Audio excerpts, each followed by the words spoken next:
दिल्ली में पूर्णिया से सांसद पप्पू यादव के सरकारी आवास पर हमला हुआ।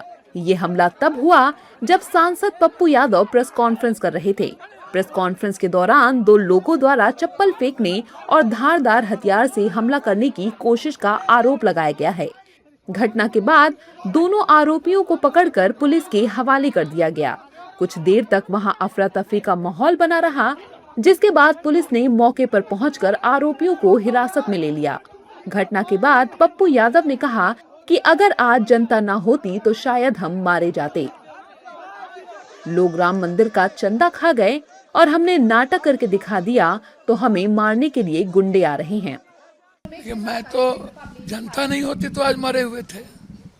हनुमान जी को नचाओ ठीक, गुड्डी में राम को पतंग उड़ाओ ठीक, 200 किलो चांदी एक पर सिंधी ने दिया, काल नेमी संत को वो गायब कर दो ठीक, रामायण सोना वाला किताब गायब कर दो ठीक, गिरी सारा संपत्ति बेचते मंदिर का चोरी कर दे ठीक।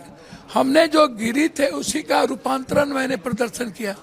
हमारे नेता राहुल गांधी, प्रियंका गांधी और हमारे नेता अखिलेश यादव जी लगातार सारा विपक्ष देश के 100 करोड़ जनता के आस्था के मुद्दों को लेकर लड़ रहे हैं, सनातन के विचार की रक्षा के लिए लड़ रहे हैं, मंदिर की चोरी के लिए सवाल खड़ा कर रहे हैं। और हमने उसी हिस्से का एक तरीका मैंने देख किया।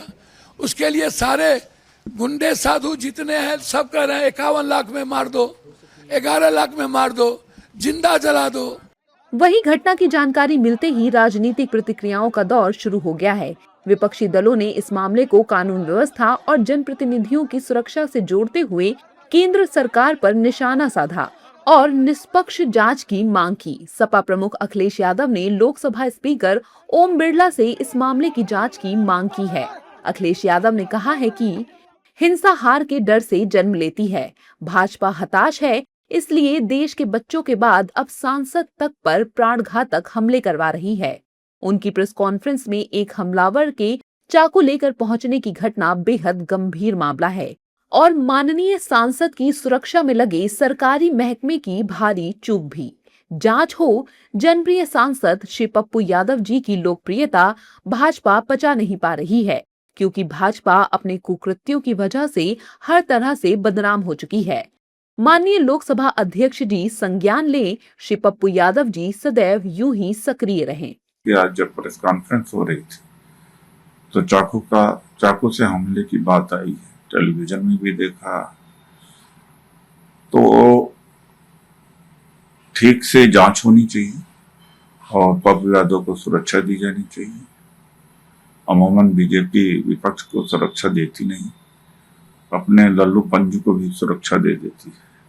हालांकि बीजेपी नेताओं ने भी इस घटना की कड़ी निंदा की है।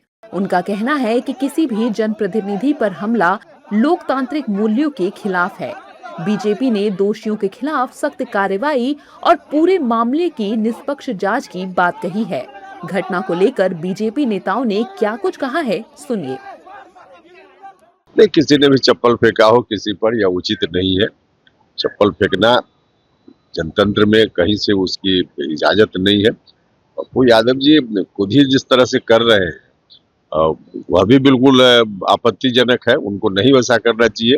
किसी ने गुस्सा में ऐसा किया होगा चप्पल फेंकने का काम, लेकिन जिन्होंने भी चप्पल फेंका यह काम भी उचित है। Look, there is no place for aggressive politics. But if you attack Sanatan Dharma, if you condemn religious beliefs, obviously there's going to be a backlash. Nobody is propagating violence, but this attack on democracy and public representatives needs to be condemned unequivocally. But maybe Mr. Pappu Yadav should also think why he makes such kind of provocative statements that react in this particular way. फिलहाल police घटना की जांच में जुटी है और ये पता लगाने की कोशिश कर रही है कि हमला पूर्व नियोजित था या तत्काल उपजा विवाद। पप्पू यादव पर कथित हमले की इस घटना ने सुरक्षा व्यवस्था और राजनीतिक माहौल दोनों पर सवाल खड़े कर दिए हैं। अब सबकी नजर पुलिस जांच पर टिकी है, जिससे साफ हो सकेगा कि इस घटना के पीछे क्या वजह थी और इसमें शामिल लोगों के खिलाफ क्या कार्रवाई होती है। वहीं इस मुद्दे पर राजनीतिक बयानबाजी भी लगातार तेज होती जा रही है।